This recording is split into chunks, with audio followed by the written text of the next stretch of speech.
Good evening, you wonderful West Ham Network fans. This is your little cheeky late night. Yes, you have heard me.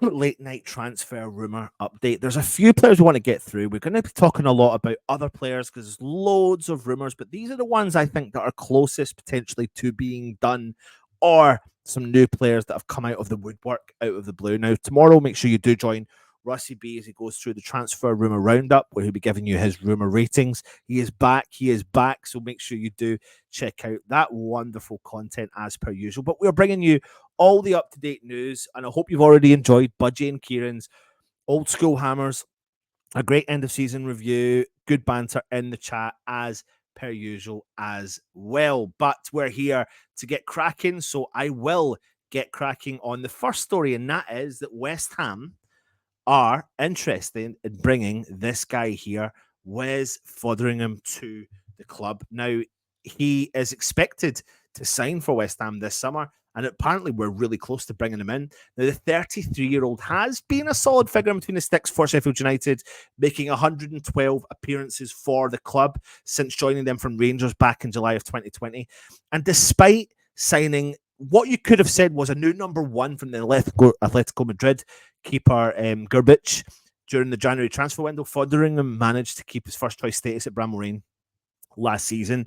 Now, the former Swindon Town keeper appeared 30 times in the Premier League for a mixture of two managers, Hecklebottom and Chris Wilder, although the keeper's best efforts were not enough to keep his side in the division. They only collected 16 points from 38 top flight matches, and they finished rock bottom of the standings, suffering a massive minus 69 goal difference as well. Now, according to The Athletic, West Ham are close to announcing the first signing of our transfer window. We've got Bruno potentially coming through the door, and apparently Wes Foderingham is going to be following him extremely quickly. We're on the brink of signing him, and with the current keeper's contract due to expire at the end of June, it's fully expected he's going to join West Ham on a free transfer. And that means the imminent departure of Foderingham means that the other keeper that they've signed from Atletico Madrid will stand a chance in the Championship. Now, West Ham's interest in the 33-year-old gives him another opportunity at Premier League football, considering he only kept one clean sheet in 30 Premier League games last season.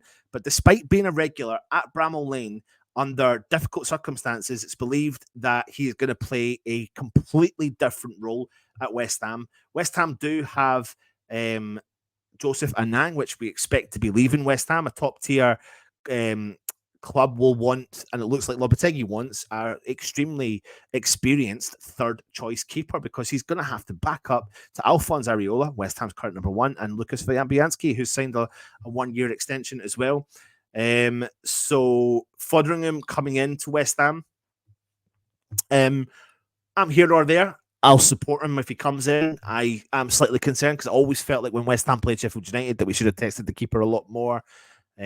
Someone in the West Ham Network chat earlier on made a good, point by saying, well, listen, you can only do so much with what the defence is in front of you. I agree. But he has been brought in with experience, and it seems Lopetegui wants that experience to come into the club. So be it. We need to back him as much as we possibly can if he does come in. So keep an eye on that one. The next one I want to talk to you about is that West Ham are reportedly targeting Burnley defender Maxime Esteve as a potential summer signing, aiming to bolster our defence, which we do need a rebrand. This comes as amidst in the news that we are hearing that Naif Aguerd is going to be going onto the transfer list, which was broken by the Guardian newspaper as well. Now, the decision to sell Aguerd follows a season where he struggled to find form and consistency. He made 21 Premier League appearances for West Ham, which kept 2 clean sheets. He received a red card, he conceded a penalty, and that's apparently prompted West Ham to seek new defensive reinforcements to improve the squad's stability at the back. Of course, you heard yesterday Russ talking about the potential that West Ham are going to let Zuma leave as well. On top of that, Ogbonna. So it's a massive rebuild. And Esteve, who is a promising French under-23 international, has emerged as a primary target. Now, Esteve, who joined Burnley from Montpellier in January for €12 million, showcased his potential despite Burnley's relegation down to the Championship. Now, he is 22-year-old and he did impress in his performances, highlighting his ability to adapt quickly to the Premier League demands at a very young age. Now, according to reports in the L'Equipe, West Ham have initiated talks with Burnley to secure his signature. And it looks like our proactive approach and our intent to try and finalise deals very quickly, which is new to us, has also given other Premier Leagues a bit of a nudge. And Everton, who are very much showing a lot of interest in Esteve, are currently trying to maybe push the boat out to try and bring him in, but they're currently held by financial difficulties, and this possibly puts West Ham in our favour, in favour of potentially trying to bring him in. Now, Esteve, I think that he is a solid player in a not a great side this year. From his stats from this season, he made 16 appearances. His pass success rate was 84%. He had 1.7 interceptions per game, 1.7 tackles per game. He recovered the ball per game 3.9 times, just under 4 ball recoveries per game. He made 4 clearances per game, and he had a 52% dual success rate. So, for a side that was conceding goal after goal after goal, I think he has stood out in that situation.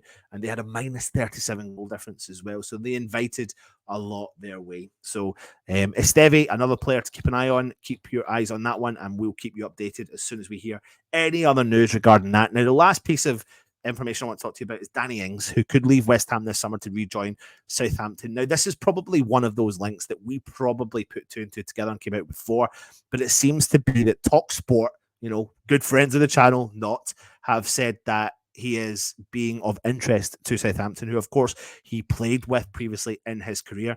Now, they are looking to strengthen their squad. They're going to be looking for Premier League experience as well as a mixture of youth. They're obviously going to be interested heavily in Flynn Downs. They're also apparently looking at their ex-player Adam Lallana, as well as signing Harwood Bellis officially. That loan deal has been made permanent.